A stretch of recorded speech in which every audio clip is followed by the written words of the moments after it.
que eu faço, ilustrados, talvez o meu core business, desenhos de parede, desenhos para ilustração de livros. Essa semana me pediram realmente para pintar quadro, né? Eu te falo, nunca pintei quadro, mas querem que eu pinte quadro. Enfim, é uma área que sempre está... Toda semana tem muitas requisições e é muito bom, né? Muito gostoso trabalhar naquilo que você gosta. E palestras também de algumas de temas variados, né? Dentro da criatividade. E hoje eu pensava em falar um pouco sobre o Walt Disney. O Walt Disney, mas assim, foi uma biografia dele que li. Eu vou até iniciar talvez a palestra com um minuto da sinceridade, assim, no sentido de que embora tenha vibrado, né, com a biografia do Neil Gabler e do John K. Maker, que são duas biografias muito legais, né? O fato é que eu li já há bons anos, né? Então eu perdi, tem muita coisa, eu esqueço as coisas com muita facilidade, né? Então algumas coisas vão me escapar, mas paciência, vamos para frente, né? Então, o que eu pensei que acho que podia ser uma coisa legal? Eu acho que uma palestra ela tem que ser não simplesmente contar umas historinhas sobre alguém, mas o que eu tentei aqui foi falar um pouco sobre características biográficas do Walt Disney, né, o temperamento, a personalidade dele, e o que nele podia servir de referência como aprimoramento pessoal, né? Em poucas palavras, eu vou falar de virtudes dele e que cada um aqui, independente do seu modo de ser, do seu temperamento, pode e deve crescer. Acho que ele tem que pegar, eu acho que cada biografia, por isso eu gosto muito de ler biografias, eu gosto por quê? Porque eu quero aprender o que essa pessoa viveu e que eu posso tirar experiência disso, né? Então, sem me alongar, acho que é bom colocar a definição, primeiro, de virtude, o que eu estou chamando de virtude, tal como vou apresentar na pessoa do Disney. São esses bons hábitos que nos tornam mais livres como pessoas, né? Em conformidade com o bem, com a excelência de conduta, né? Nos faz procurar amar mais, gostar, eu gosto de dizer, gostar do que é bom para nós, ter repulsa do que nos faz mal, né? Nos faz menos livres, né? Ou seja, esses hábitos estão intimamente ligados com a liberdade interior, entendida como essa autodeterminação de fazer o bem. Então, o que me torna livre, mais dono de mim mesmo, mais próximo dos outros, mais agradável, isso é a virtude, né? Por diversos motivos existem atos, né, que nos fazem perder esse autodomínio, né? Ou autodeterminação, e a eles a gente chama vícios, né? Alguém, por exemplo, que não trabalha bem, tá dando para ver, né? Eu mexi um negócio aqui, nem quando quer se empenhar em fazer bem uma coisa, então ele já tem um certo vício, talvez é um vício da preguiça, por exemplo, e que a gente pode entender que ele é menos livre por ter negligenciado uma série de vezes atos virtuosos de trabalho, de acabar bem, de ser mais detalhista, de ir até o fim. Ele foi escolhendo uma série de escolhas, a vida é feita de escolhas, né? Foi escolhendo ser preguiçoso, menos livre, menos capaz de fazer o bem. O mesmo para tantas qualidades, né? Se a gente enumerasse aqui todas as virtudes, né?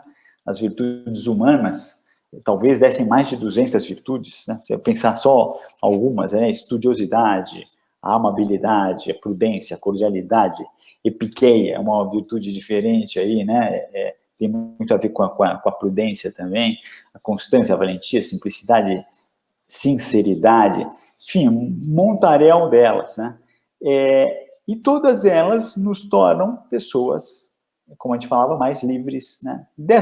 Dada essa introdução, né, e tendo em conta que são muitas as virtudes humanas, né? Eu destaquei 3 delas, que eu achei que são mais notórias quando eu li essa biografia do Walt Disney, e que são a alegria, a magnanimidade e a perseverança, né? Vão servir, então, como uma pauta da nossa conversa.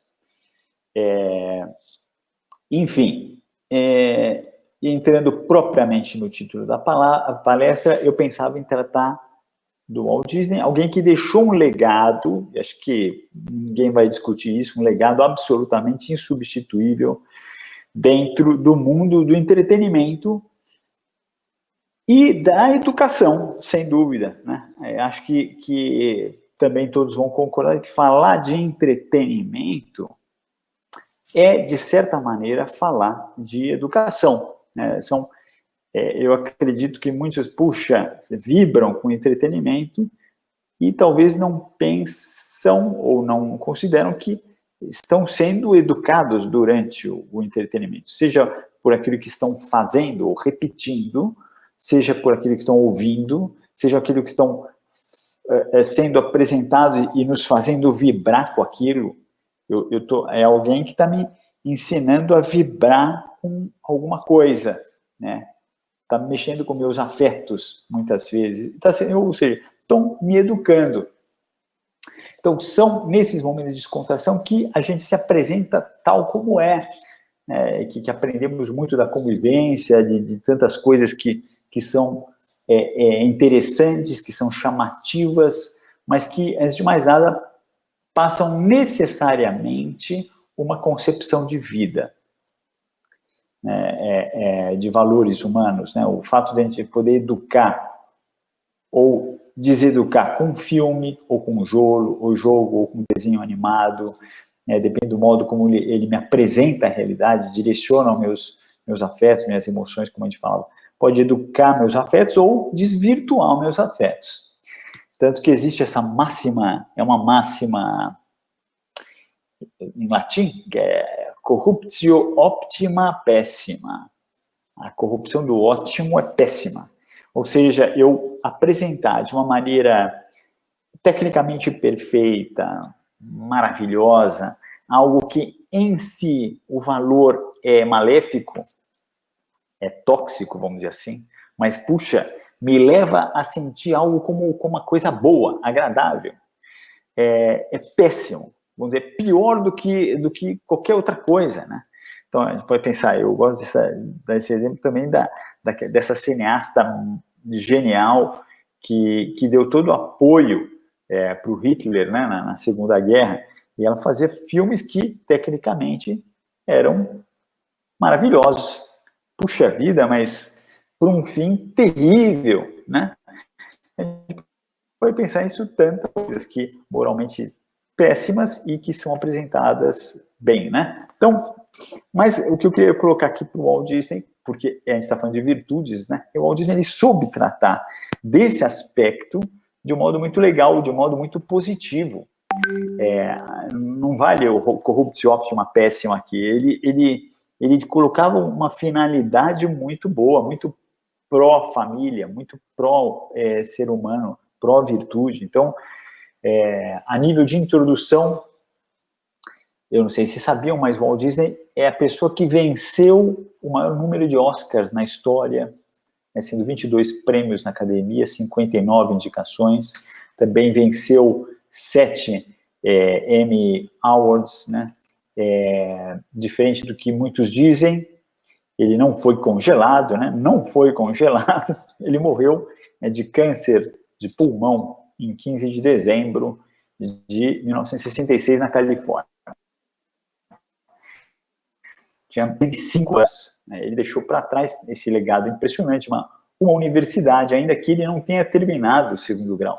Teve uma infância, uma vida muito sofrida, eu vou dizer assim, digo, poucos meios, pobre, né? Tá numa fazenda, Marceline, no Missouri, e então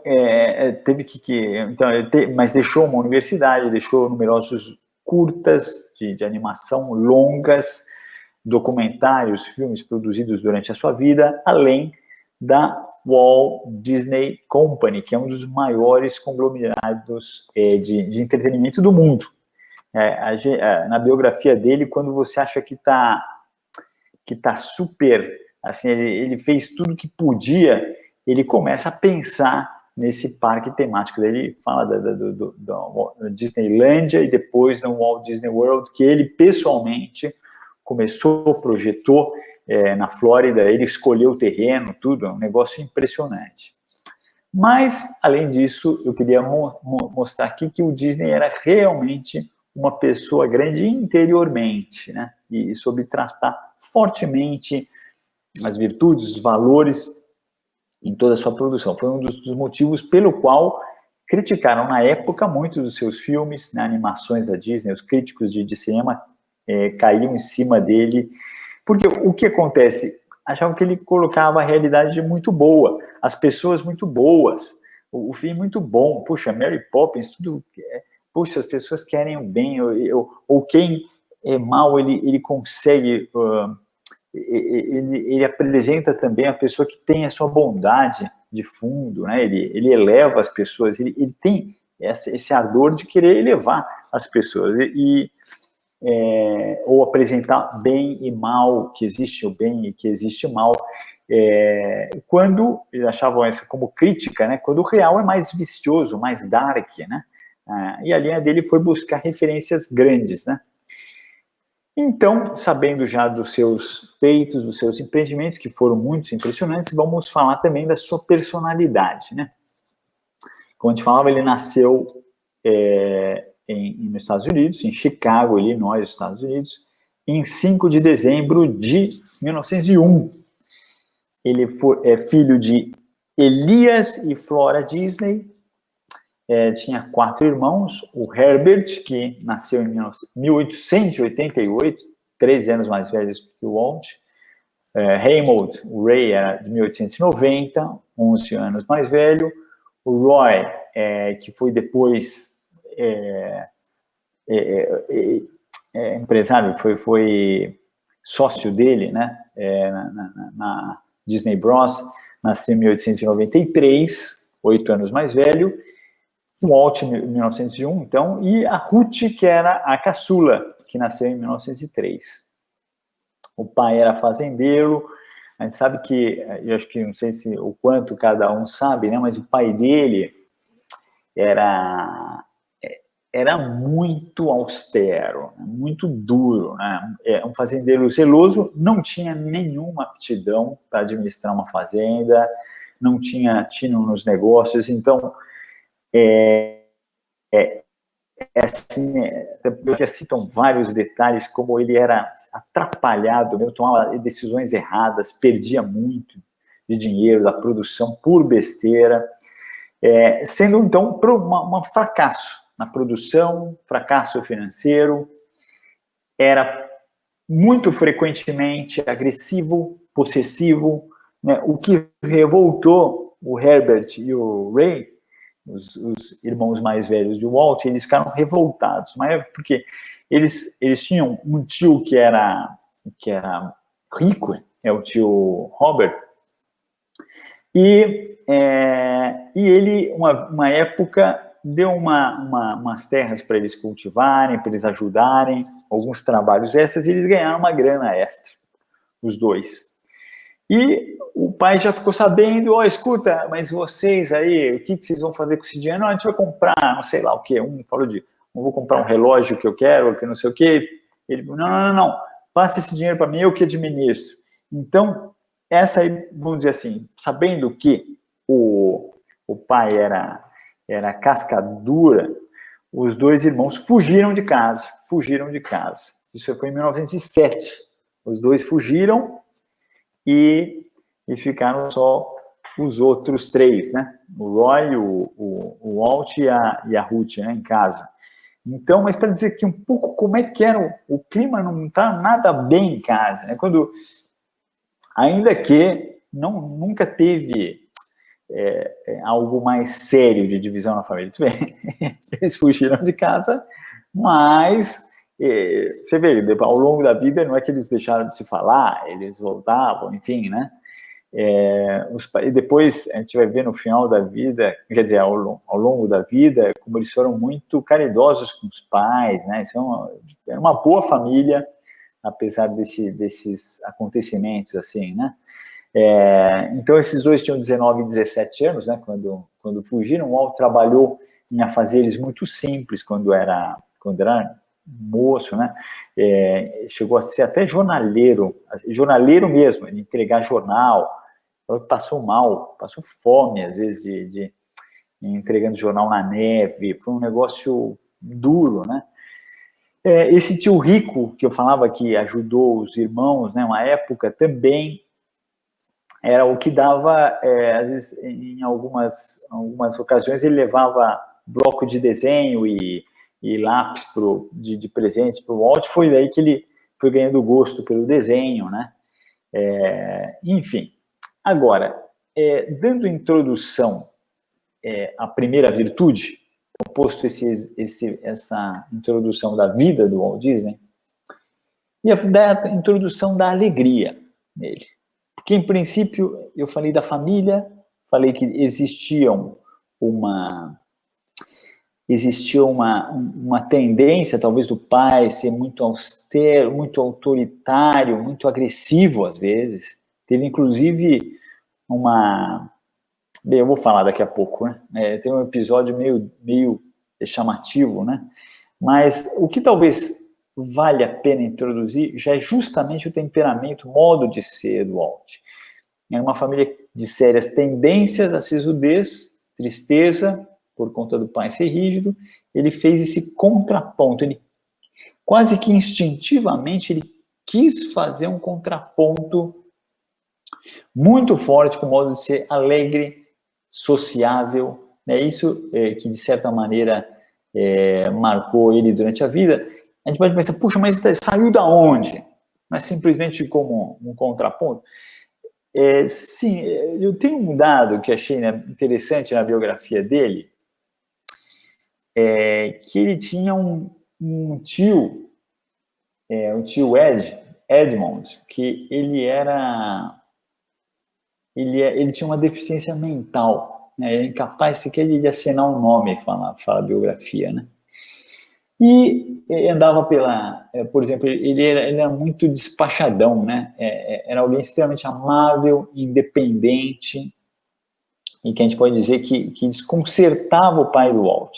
Se o pai do Walt era agressivo, o tio Ed, ele chegava e desconcertava ele, né? Desconcertava porque ele era muito bonachão, né? Era meio atrasadão.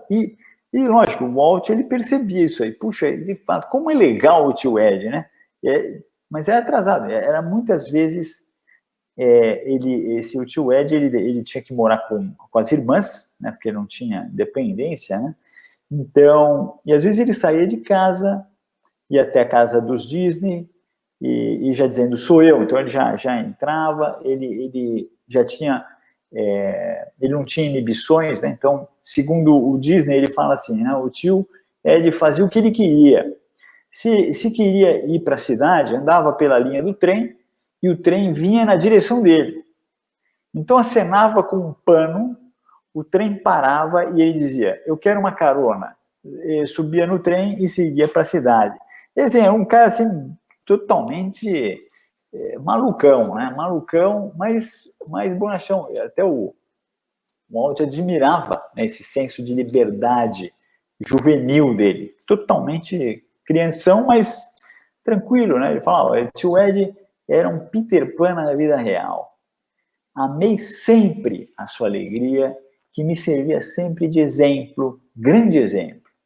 Para mim, ele representava a brincadeira em sua forma mais simples e mais pura. Isso que a gente via nas obras do Disney, eu vejo até Mary Poppins ou qualquer outro, é um tipo mesmo de humor muito familiar, muito com as coisas corriqueiras do dia, é coisa que ele gosta do simples, ele gosta da natureza, ele gosta do da brincadeira simples, sincera, né? Nada maliciosa, né? Sempre ele apostou nisso. E é justamente essa alegria que o Walt Disney ele alimentou muito esse estilo. Se eu pudesse levantar já algumas características, habilidades dele, desde essa época, eu diria, tudo bem, ele já desenhava bem. Lá na fazenda, ele fazia os desenhos do cavalo, todo mundo se divertia, tal. Mas tinha outros talentos que eu vou te dizer que eram mais fortes.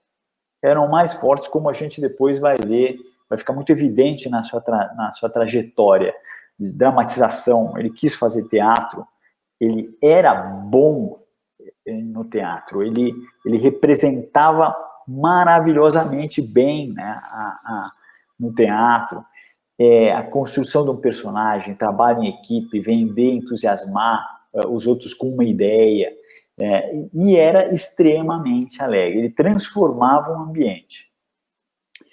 Então, quer dizer, até, se a gente for pensar, muitas vezes, ele administrava talentos, até adiantando um pouco, né? O Walt Disney, ele desenhou muito, ele criou o Mickey, tá? Criou o Mickey. Se a gente for ver os desenhos do Mickey originais, fizeram muito sucesso, mas eram bem simples. O Mickey ficou muito melhor quando ele passou a bola para outro desenhista. Sejamos bem sinceros, né? O que ele sabia? Ele sabia coordenar talentos. Ele sabia dar vida a personagens que outros criavam, mas que ele ajudava a criar, e ele descrevia cada detalhe com como seria esse personagem. Dramatizava. O Pluto, como é que vai ser o Pluto? Era ele o Pluto. Cada movimento do Pluto, ele que descreveu e que bolou, né? Mas, enfim. Então, quando eu comentava com um amigo de que faltaria hoje 3 virtudes, né, que eu falaria, 3 virtudes do Walt Disney, entre elas a alegria, esse meu amigo me perguntou se a alegria era virtude. Não, mas peraí, mas a alegria não é virtude? Lógico que é. Né? Lógico que a gente pode ver a alegria como simples manifestação de algo favorável, algo agradável, mas como virtude é muito mais. E ela é uma virtude humana. A alegria como virtude independe da pessoa ser rica ou ser pobre, ter ou não saúde. Então, quer dizer, eu estou alegre quando eu tenho... Então, o tipo de alegria como manifestação, ela vai depender se eu estou passando bem ou não, né? E não, né? Então, quer dizer, não tem nada a ver com a vida acomodada, a vida sem dores. O contrário, né? Uma pessoa... quando a gente vai... às vezes eu faço visitas em vilas, né? Comunidades, puxa, você vê, às vezes os caras são muito mais felizes lá, né? Parece que, puxa, não, coitados, são todos infelizes. O contrário, né? Alegria contínua, então não é uma vida cômoda, mas até parafraseando um pouco São José Maria, né? O que é preciso para conseguir uma alegria contínua não é uma vida cômoda, mas um coração enamorado. É uma pessoa que ela ama o que faz e que gosta, ela tem transcendência. Então, características dessa alegria. 2 principais, e acho que eu também serve para dar para ilustrar na vida dele, né? Estabilidade de ânimo.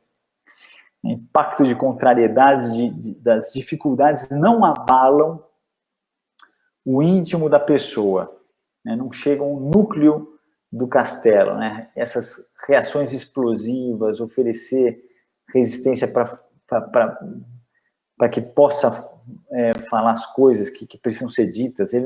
A pessoa não tem essa aversão, essa dor, essa repulsa de alguma coisa que contraria, ou de não ser perfeito, né? Eu não sou perfeito, o mundo não é perfeito, as pessoas não são perfeitas, e aí, assim, eu já sei jogar nesse jogo, né? E Então, isso por um lado. Então, essa serenidade que vamos dizer, que dá essa alegria que é contínua, ela é estável. E o bom humor, né? Se a gente tivesse consciência e convencimento de que não somos perfeitos, os outros não são perfeitos, o mundo não é perfeito, a gente vai aprendendo a relativizar um pouco os problemas e saber fazer, muitas vezes, não se levar a sério. Muito do engraçado, acho que da vida, e eu acho que está no a gente perceber a fragilidade do ser humano, a fragilidade que somos nós, a fragilidade que são os outros.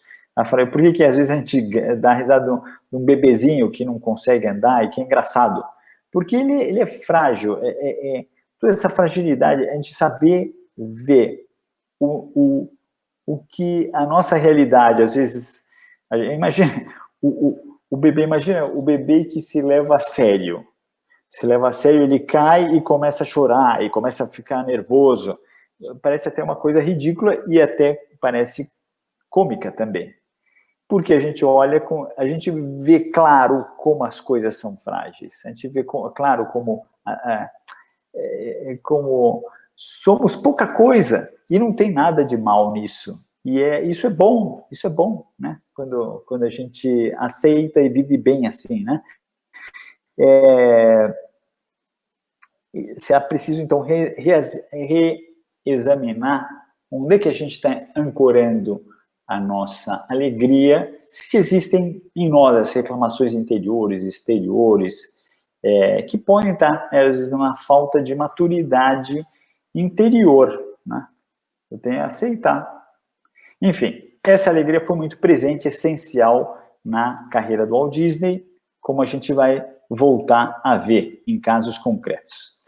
Outra grande virtude que a gente pode falar em cima da biografia do Walter Elias Disney é a virtude da fortaleza e a sua primeira característica, que é a capacidade de enfrentar, de empreender, de assumir ideais grandes, deveres elevados, né? E essa capacidade, que é uma virtude, a gente chama de magnanimidade, que literalmente quer dizer coração grande, alma grande, grandeza de alma, né? Essa capacidade que, embora muito notória, porque se percebe quando alguém é capaz de assumir grandes responsabilidades em empreendimentos, se constrói em uma pessoa à base de pequenas coisas, pequenos hábitos.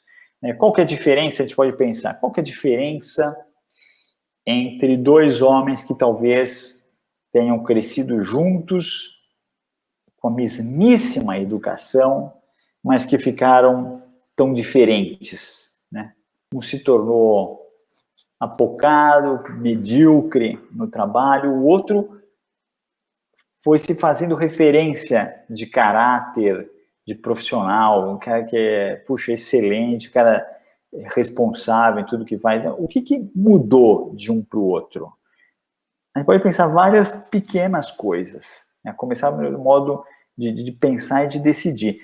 Tem uma frase de São José Maria que eu gosto muito de repetir, que é essa: não pudeste vencer no grande porque não quiseste vencer no pequeno. E às vezes é muito esse pequeno. O homem grande, ele tem muito em conta as coisas pequenas, ele escolhe, ele se faz grande porque ele escolhe coisas que às vezes comprometem, mas no dia a dia, é o cara que, puxa, é um primeiro encargo ou ocasião que ele vai ter que passar mal, ele vai ter que atender, ele vai ter que perder tempo, ele vai ter que, entre aspas, se ferrar, e ele escolhe, ele se adianta antes do que o outro. Essa é a pessoa grande, mas era um pequeno, isso aí qualquer um podia fazer o que ele fez, exatamente, qualquer um, mas ele que se adiantou a fazer. Então,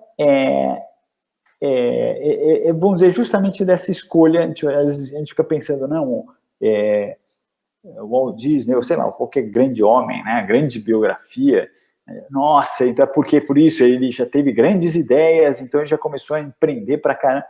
Não, ele era uma pessoa que, pode pensar no estúdio dele, ele escolhia ser igual a todo mundo, ele não queria ter zero sei lá, de privilégio, né? Até contam, esse Ward Kimball, que trabalhou com ele chegou um dia para fazer entrevista no estúdio Disney, e daí ele chegou na sala de espera, e daí ele estava lá esperando, e a secretária nada de chamar, tal, até que um cara que estava do lado estava na sala de espera também, chegou, ficou no sofá, e começou a puxar papo. Tá, pô, aí você também vai fazer essa entrevista? Sim, eu marquei entrevista, tal, acho que tá mais atrasado, aí, tá bom, escute e tal, qual é o seu trabalho, não sei o que, você gosta de fazer isso, você faz aquilo, começar a conversar, o cara ficou super, o cara é divertido, o cara ficou à vontade, né, o Ward Kimball, e então tá bom, bem, eu já vou indo, bem, tá bom, beleza, a gente já vai falando, não, escuta, amanhã então pode voltar aqui, como assim? Você está contratado. Não, cara, mas como assim?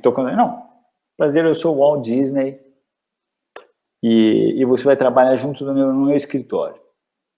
Então, quer dizer, o que eu quero chegar aqui, ele fazia questão de ser mais um.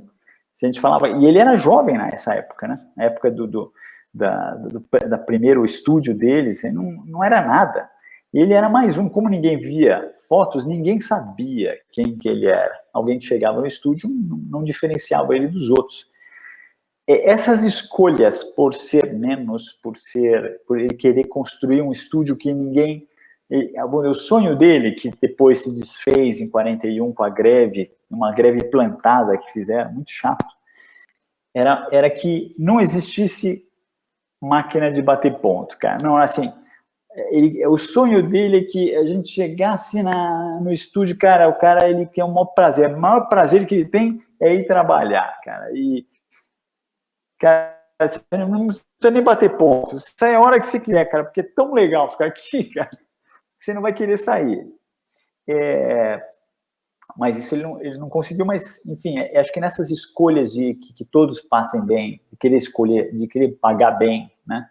Nem sempre conseguiu, mas durante um bom tempo, no início do estúdio Disney, ele ganhava menos do que o pior desenhista. Ou ele se estourava inteiro, ele se estourava. Mas, assim, tanto tempo que você fala, porra, por que ele trabalha? Cara, a gente vai falar depois da perseverança, né, que é a última virtude, mas não entendo, cara, não entendo como é que ele... Por que ele continuou?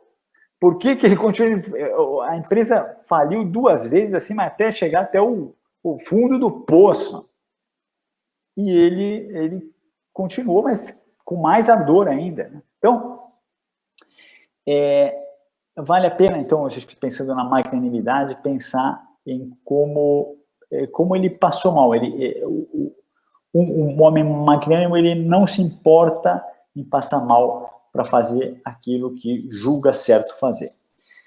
Cada um dos nossos atos tem origem em pensamentos, ideias, né, esses conjuntos de escolhas que a gente faz a partir dessas ideias vão transformando o nosso modo de ser, o nosso caráter ou a nossa falta de caráter. Essa é a verdade, né? A gente odeia alguém falar, não, você não tem caráter, né? Porra, mas que absurdo, eu vou quebrar esse cara. Mas, a bem dizer, é difícil ter caráter. A gente tem, todos e cada um de nós, temos várias falhas de caráter, sim. E o bom é que bom eu saber isso, né?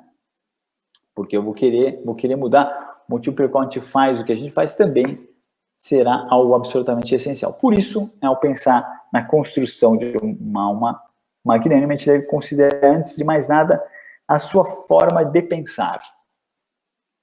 Seu foco nos grandes ideais, mais do que em habilidades naturais, sentimentos, estados de ânimo. Um dos desenhistas da Disney, esse Ward Kimball, trabalhou dele muito cedo na empresa, ele dizia, se você quer saber o segredo real do sucesso de Walt, esse segredo é de que ele nunca tentou ganhar dinheiro. Walt estava sempre fazendo alguma coisa da qual poderia orgulhar-se. Ou seja, não existe essa, não, puxa, estamos faturando, e aí? Então, imagina, eu falei que ele faliu várias vezes, tá? Imagina, que a primeira falida, cara, tô fora, não vale a pena esse negócio, que animação, coisa nenhuma, deixa eu vender sorvete, sei lá o que eu vou fazer, né? Agir não pela recompensa, mas por motivos transcendentes. É uma característica do homem magnânimo. São Tomás de Aquino, ele escreve que o magnânimo tende para aquilo que é grande. Poderia se traduzir também lançar-se ao que é grande, né? Diz que o magnânimo é difícil de contentar. Ele vai atrás da perfeição das virtudes. Então ele vai aquilo que é grande. E o grande, vamos dizer, a grandiosidade maior é justamente a grandiosidade interior, né? É a vitória do amor, da fortaleza sobre a pusilanimidade. Essa alma pequena seria o vício, né? A mesquinhez, conformismo, medo. Para exemplificar essa virtude em Walt Disney, eu vou pensar um dos seus inúmeros empreendimentos. Esse, em concreto, o fez pioneiro na animação de longa-metragem e a conquista do seu primeiro Oscar, que foi a produção de Branca de Neve e os Sete Anões. Para dar uma situada sobre as produções do desenho animado na época em que ele teve esse insight da Branca de Neve, é uma ideia maluca, no ano de 1933. A maior parte dos desenhos era em branco e preto.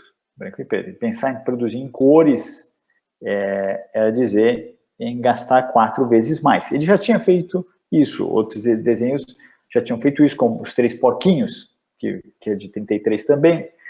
Foi um sucesso absoluto, era colorido, mas era muito caro, muito caro. Além disso, eram curtas de 3 a 8 minutos, mas no máximo. 3 a 8, assim, mas já era longo 8 minutos. Né? Há exatos 5 anos atrás, Walt e Roy Disney, depois de uma puxada de tapete do distribuidor, produziram com recursos mínimos e uns poucos gatos pingados, o primeiro desenho animado com o Mickey, chamado Plain Crazy. Tem no YouTube aí. Mas o primeiro desenho animado com som. E eles estavam lançando nos dois o Mickey, que fez, que é o Steamboat Willie, que ele fez o estúdio ter um reconhecimento enorme, crescer muito. Então, imagina que foi o primeiro, o Steamboat Willie foi o primeiro desenho animado com som, e ele é muito conhecido. Ele é muito conhecido porque ele foi um marco tão grande que o início desse vídeo aparece, desse desenho, é o Mickey num timão, e assobiando, batendo o pé assim, né? E num timão. Se você for reparar, esse desenho é justamente o desenho que muitas vezes é usado para o início de todas as produções do Disney. E um estudo em flipbook, depois passaram para animação. Então, é aquilo lá, né? Isso aí é produzido naquela época. E daí o que acontece, né? Eles tinham isso aí, agora com toda a equipe do estúdio. Eles estavam numa segunda sede na rua Imperium, deviam ser uns 40 desenhistas. Tinha uma demanda bastante puxada de trabalho entre as várias curtas que eles faziam. Ao ouvir a ideia de um longa-metragem, acabou tendo 83 minutos, né, no final, aquele negócio veio como uma bomba. Uma bomba em todos os sentidos. Puxa, peraí, cara, é um trabalho colossal.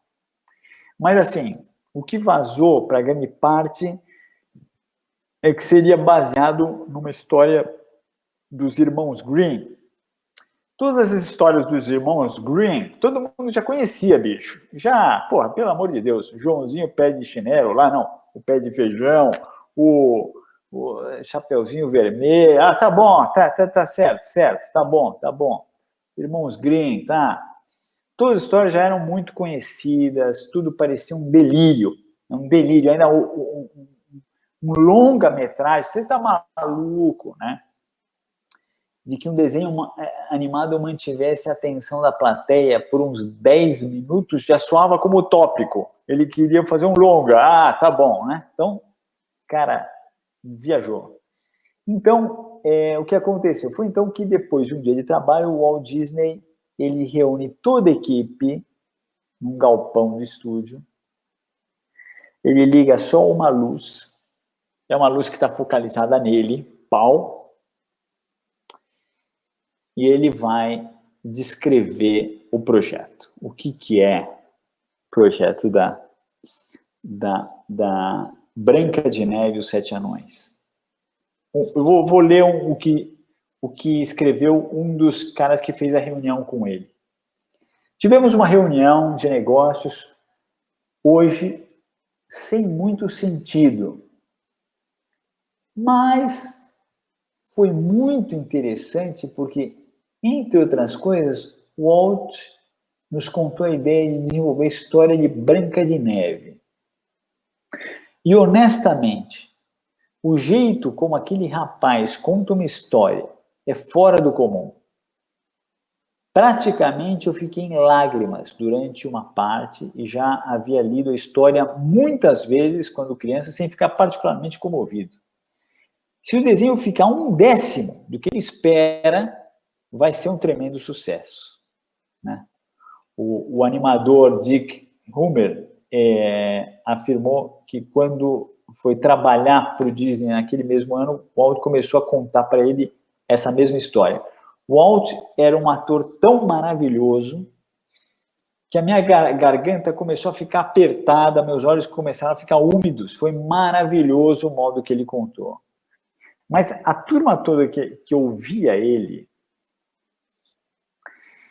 falam que o público foi às lágrimas ou dava gargalhadas com ele, só ele contando as coisas. E o pessoal que entrou dizendo é um delírio, saiu falando assim, eu não achei, fiquei procurando mas eu fiquei gravado essa frase. Nós não queremos fazer outra coisa na vida do que fazer essa produção. Ele conseguiu entusiasmar de tal maneira que ninguém queria fazer outra coisa. Então, eu diria assim, esse é a grande qualidade do Walt Disney, né? Esse sonho de empreender, de vender uma ideia, logicamente é característica do homem empreendedor, do homem magnânimo, mas, lógico, não é tudo. E aí que vem o show, né? A produção desse longa foi orçado inicialmente em $150 mil. Na época, para a época, era bom. Puxa, $150 mil, pelo amor de Deus. Mas o filme, ele foi, até por questão de perfeccionismo, eu vou te dizer, não tem outra, perfeccionismo de excelência fenomenal do Disney, aquelas cifras iam crescendo cada vez mais. Durou 3 anos, né, um negócio, e trabalho exaustivo, 40 desenhistas. Durante muito tempo, eles não tinham ainda, eles não saíam da moviola. O que quer dizer isso? Eles não começavam a fazer a arte final do desenho. Eles ficavam só no lápis, sabe? Só nos estudos de como é que ia ser. Pô, esse negócio não vai acabar nunca, pô. E assim, o pessoal começava a ficar angustiado e ele queria a perfeição nos movimentos, a perfeição das personagens, a perfeição das personagens, né? Então, o fato é o seguinte, eu vou resumir, as cifras já estavam chegando a 1.400.000. 1.400.000. Quando chegou a 1 milhão, o Royal Disney, dizem que ele cuidava da parte financeira, eles estavam fazendo um financiamento com o Bank of America, e a biografia diz que o Roy começou a chorar que nem uma criança. Aí ele falou, eu não vou mais voltar naquele banco de jeito nenhum. Não vou voltar mais, acabou. Tanto que foi aí que entrou eu esqueci de dizer aqui umas coisas aqui, né? As inovações que ele ia fazendo durante todo esse negócio aí era, por exemplo, o conceito de storyboard, foi criado com Branca de Neve, a moviola de animação, criação de personalidades para os anões. Cada um dos anões era inspirado em uma figura de atores conhecidos. Vou dar um exemplo, o Dunga foi o ator, ele se inspirou naquele ator que fez o Gordo e o Magro, não, o Magro, né? O Magro lá, tal, enfim.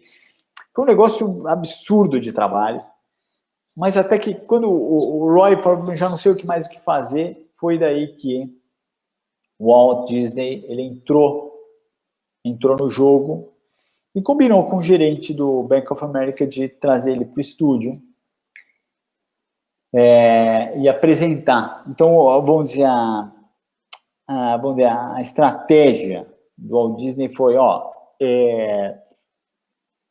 assiste esse vídeo aqui que a gente já fez até agora e depois a gente, enfim, vê o que você acha. Ele falou que ele assistiu, não sei quantos minutos deu, mas boa parte estava ainda no esquema moviola que eu falei, né? Esquema super, ainda inacabado. E aí que ele olhou pro gerente e o cara não se moveu. Ficou só olhando. Falei, cacetada, meu. O cara, sem falar nada, ele levantou e falei, puxa, será que ele foi embora, foi andando pro estacionamento. O Disney, educadamente, foi acompanhando ele. E daí, até que ele entrou no carro, bateu a porta. Falei, cara, ele vai embora. Ele abriu o vidro do carro e falou, esse negócio vai dar muito lucro. Muito lucro. Então, vamos continuar. Era 1 milhão, ainda foi para 1.400.000. É um negócio violento. Mas o fato é que deu muito lucro mesmo. Quer dizer, chegaram já só de ingressos. O ingresso na época era 25 cents em cinema, né? Nos Estados Unidos, eu acho que foi 3 milhões de lucro, depois quando passou para o mundo inteiro, o fato foram só de ingressos 8,5 milhões, né, de lucro. Depois, não se diga, nem se diga, você pode estar vendo dados na internet aqui, como um negócio, quando passou a merchandising que foi violento, daí foi toalha, bonequinho, escambau, eles ganharam assim mais rios de dinheiro. Então ele ganhou o Oscar, foi isso aí, honorário, pelo trabalho como produtor do filme. Na verdade, ele ganhou uma estatueta do tamanho original, outra 7 miniatura, fazendo brincadeira com 7 anões, né? Agora, aspectos da magnanimidade, né? O fato é que é difícil tratar de grandes empreendimentos sem tratar de um primeiro enfrentamento interior, né? Diz sobre essa virtude um autor, né? A magnanimidade é a força que nos move a sair de nós mesmos a fim de nos prepararmos para empreender obras valiosas em benefício de todos. Ou seja, nada egoísta, é visão ampla. Depois, há grandes metas, objetivos, iniciativas valiosas, familiares, culturais, profissionais, patrióticas, sociais, que é preciso encarar sem encolher-se. O poeta Antônio Machado, através de um dos versos famosos, nos indica o rumo a seguir. Caminhante são teus passos, o caminho e nada mais. Caminhante, não há caminho, faça caminho a andar. Quer dizer, de certa maneira, se desbravar do homem magnânimo pelos outros, por ter grandeza de coração, é a principal característica, né? Enfim, e agora, por fim, ia falar só sobre a perseverança. Perseverança. E, de certa maneira, é quase que redundante eu falar de perseverança, porque todas as outras virtudes acabam, os outros fatos que narrei, evocam a perseverança, porque ele, em muitas ocasiões, tinha tudo para desistir e continuou, mas um aspecto diferente, acho que poderia colocar do ponto de vista não financeiro, não foi propriamente financeiro essa dificuldade que eu vou falar agora, mas é de gestão, talvez, né? O estúdio inovou muito, gerou inovadores, né, no seu estúdio, porque gerou pensadores proativos, né, que tinham boas ideias, que perseguiam soluções novas para realizá-las. Logicamente, isso gerou concorrência também. Então, muitos dos profissionais da Disney saíram da Disney e passaram a ser concorrentes. Então, desde a grande greve dos cartunistas da Disney, que eles fizeram em 41, já existia um descontentamento de cartunistas na Disney. Então, foi uma coisa muito plantada dentro da Disney, isso aí realmente tirou, realmente deixou muito desanimado, meio depressivo, assim, o Walt Disney. E no final da Segunda Guerra, depois do estúdio ter como cliente quase exclusivo o governo dos Estados Unidos, então, isso que aconteceu durante a Segunda Guerra, quer dizer que tudo estava low down, né? No mercado, o estúdio Disney, ele simplesmente se focou totalmente em vídeos para o governo, né? Explicar coisas da guerra, etc., né? Ele fazia curtas, esclareciam sobre políticas do governo. Então, nessa época, ele fecha mais outro projeto para promover a reeleição do Roosevelt em 44. Então, nessa ocasião, ex-grevistas do estúdio, já posicionados no mercado de animação, se uniram a outros ex-animadores da Disney e formaram a UPA, United Productions of America. O que é? Era um negócio pequeno que, vamos dizer, já tinha uma outra pegada, né? Então, é uma coisa que era muito focada. Eu não sei se vocês vão lembrar do Mr. Magoo, várias dessas produções que já não tinham contorno, como tem os desenhos da Disney. Então, até eles eram muito mais críticos com relação a contorno. Eles desenhavam muitas vezes referências de artísticas, de quadros, até de Guernica, em desenho animado. Então, era um negócio muito mais modernista, mais up-to-date, né, na época, e realmente deu uma balançada na Disney. Zach Schwartz fez testes com animações de um modo mais artístico que a Disney já não podia fazer por estar muito necessitado de fazer dinheiro. Huberman diz que vários cartunistas tinham formação artística e por isso ficaram muito mais cheios de energia para trabalhar. Apreciavam arte e cultura e se viam fechados no estúdio reproduzindo carimbos de algo que não criavam. Então é assim que estava a Disney. Então, quer dizer, o que eu ia falar de perseverança é que o andamento disso foi que a UPA cresceu demais, Disney, inclusive, teve que remodelar muito dos seus desenhos para desenhos que se assemelhavam mais aos desenhos da UPA. Mas o que eu quero dizer assim, tudo já estava demandando, estava apontando para uma decadência da Disney. E essa perseverança também em saber se, puxa, dei passos errados, vou consertar esse tipo de passo. E que aparece muito, né, no nosso dia a dia, né? Diz a biografia do Neil Gabler: os animadores trabalhavam tão devotamente como sempre em todas as grandes animações. O animador disse que eles foram tão cautelosos ao desenhar Aurora, a Bela Adormecida, que a equipe limpava apenas um desenho por dia, o que se traduzia em 1 segundo na tela por mês. Então, quer dizer, o desenho Disney, ele começou a perceber o quanto ele estava, essa busca total de excelência estava muito paulada, né, para os desenhistas, estava cansativo. Então eles tiveram que retomar, reinventar um pouco todo o processo de produção. Basicamente, quer dizer, então a perseverança aí foi tanto nessa parte de produção, quanto a parte de como eu me coloco frente ao mercado, né?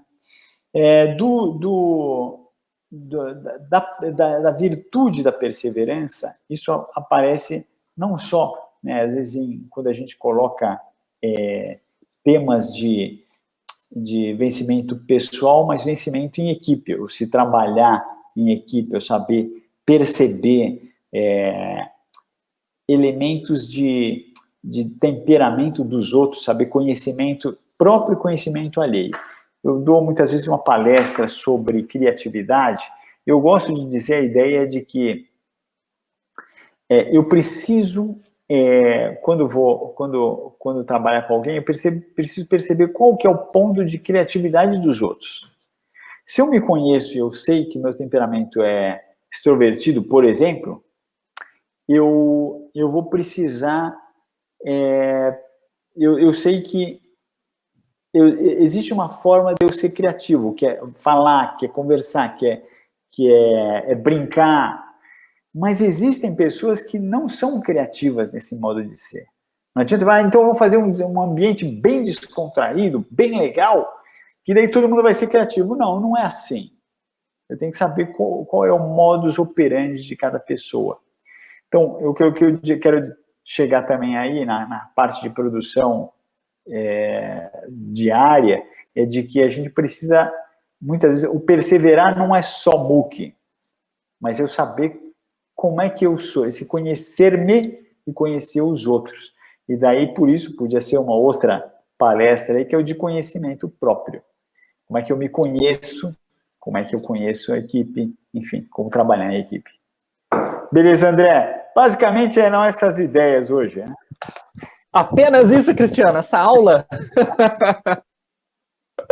Então, tá demais, bom. demais. Muito bom, muito bom. Eu lembro, André, que eu falei desse... O André, ele viu uma palestra que eu dei do Disney em Porto Alegre, né? Em Porto Alegre, 9 anos atrás, simplesmente. 2011.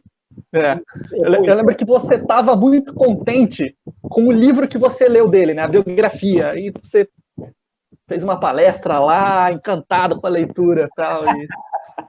Não, realmente é. E depois ainda li um outro livro dele, que era que é do John Kaymaker, que ele fala do The Art and the Artists of Disney Storyboards. Ele fala só sobre os storyboards da Disney, a equipe da Disney fazendo storyboards, que é espetacular também. Só que, enfim, né, cara, vai passando o tempo, se perde os detalhes, tem algumas coisas que já não estão tão frescas, né? Mas, enfim. Isso aí. Bom, então eu abro agora, em seguida, o espaço para perguntas, né? Depois dessa aula que o Cristiano deu, aí, quem tiver curiosidade e tal, quiser, se alguém tiver timidez para falar por câmera, por áudio, pode escrever aqui que eu ajudo aí no Cristiano, né? Tem o chat ali, se alguém preferir escrever. Mas, Cristiano, antes disso, eu queria que você falasse brevemente, assim, porque você é arquiteto, né? Como é que foi esse interesse por desenho? Você sempre gostou disso? Como é que... Vai falar brevemente, assim. Eu comecei, só que quando eu comecei a trabalhar, até anterior, né, quando eu comecei na faculdade de arquitetura, eu entrei primeiro em São Paulo, entrei primeiro em desenho industrial, ainda não existia design ainda. Poxa. E sempre foi com essa intenção de começar... O que eu gosto de fazer, o que eu realmente perco a cabeça de fazer, vai ter que ser hobby mesmo, porque esse negócio de viver da arte ou qualquer coisa, eu não consigo conceber aqui no Brasil o que eu vou fazer. Se eu fosse voltar no tempo, eu hoje talvez quisesse começar... agora existe design, né? Talvez design, mas talvez cinema. Existem muitas das ferramentas hoje que eu gostaria de saber mais e vou aprender ainda, que são de edição, de captação, toda essa parte que envolve um pouco o meu trabalho, até a animação. Ia ser muito bom eu saber. Acho que eu aprenderia lá no cinema, né? Mas, enfim, a arquitetura acabou sendo bom, lógico, sempre enriquece, né? A cultura pela arte, você acaba vendo a produção artística, não só... A arquitetura, ela como uma... Ela inclui muito de correntes artísticas que, poxa, influenciaram e vão influenciar sempre, né? Então é muito bom, é sempre rico, mas acaba que eu não me encontro... No frigir dos ovos da vida profissional, eu me encontrava cada vez menos na arquitetura. Acabei mudando, né? Mas uma vez que você está na vida profissional, também você tem que ir tocando como dá, né? Não é fácil, às vezes, esse mudar a rota, né? Claro. Enfim. Mas é mais ou menos isso aí, né? Bom, alguém tem dúvida aí, pessoal? Quiser, sinta-se à vontade aí para... Estamos entre amigos aqui. Enfim, não sei se tem dúvida, né? Mas... Curiosidades. Eu lembro um negócio, não sei se tu lembra, Cristiano. Eu vi um filme, eu acho que tinha na Netflix, faz um tempão, era uma biografia do Walt Disney. Eu acho que foi lá que eu ouvi, ou num podcast, não sei, faz um tempo, que eu achei interessante, tem a ver com a magnanimidade dele. Eu sei, quer dizer, tem documentários e tem um filme que acho que fala dos primeiros anos, né? Era um filme, né? Esse aí eu tenho até curiosidade de ver. Ainda não vi esse filme. Eu lembro de ter gostado. Mas eu não sei se foi nesse filme ou no podcast que eu ouvi na época do filme, por curiosidade, falando... Quando lançou a Branca de Neve e os Sete Anões, parece que ele já fez os desenhos assim para várias línguas, né? Que tem um nome, né, no desenho. Então, teria que ter essa adaptação, assim. Parece que ele já fez para 15, 20 países, assim, uma coisa... O pessoal, né, em dúvida se ia dar certo. Não sei se tu lembra disso na biografia, mas foi uma coisa que me marcou, assim, porque a equipe, assim, parece que ainda estava insegura se o projeto ia para frente mesmo, e ele já, não, vamos fazer para várias línguas aqui. Ele era muito seguro, esse papo, assim, eu já até nem lembro. Teve várias vezes, né? Por exemplo, ainda nos curtas, quando ele fez, depois que ele fez Steamboat Willie, que eu falei, ele teve um grande estouro de sucesso, foi com Os Três Porquinhos, foi um estouro violento, mas já era meio febre, o Mickey Mouse, bonequinhos do Mickey, etc. Mas tudo que eles faziam já tinha essa repercussão mundial. E ele era sempre muito seguro, tudo ele era seguro. É diferente do irmão dele, o Roy, que era muito mais recatado, muito mais prudente. Dava um equilíbrio, talvez. A gente às vezes dá, eu não sei, talvez seja um pouco injusto isso, não sei, mas a gente talvez dê muito valor para o empreendedorismo dele, e como ele se lançava, era essencial, mas também certa maneira, o Roy, ele teve um valor inestimável em tudo, né? Porque ele era o cauteloso, ele que organizava tudo. O Walt Disney, ele era meio porra louca, sabe? Então tinha que ter algum cérebro pensante ali para tomar conta do negócio, né? Sim. Mas agora, assim, no ponto, eu ouvi dizer que você ia sortear uma passagem para Disney, é isso? Eu achei que ia estar incluso, né? Não ia sortear mesmo, é por causa da pandemia aí e tal, daí acabou não dando certo. Vai postergar então, né, Cristiano? Só não sei quando, né? Beleza. Tá bom.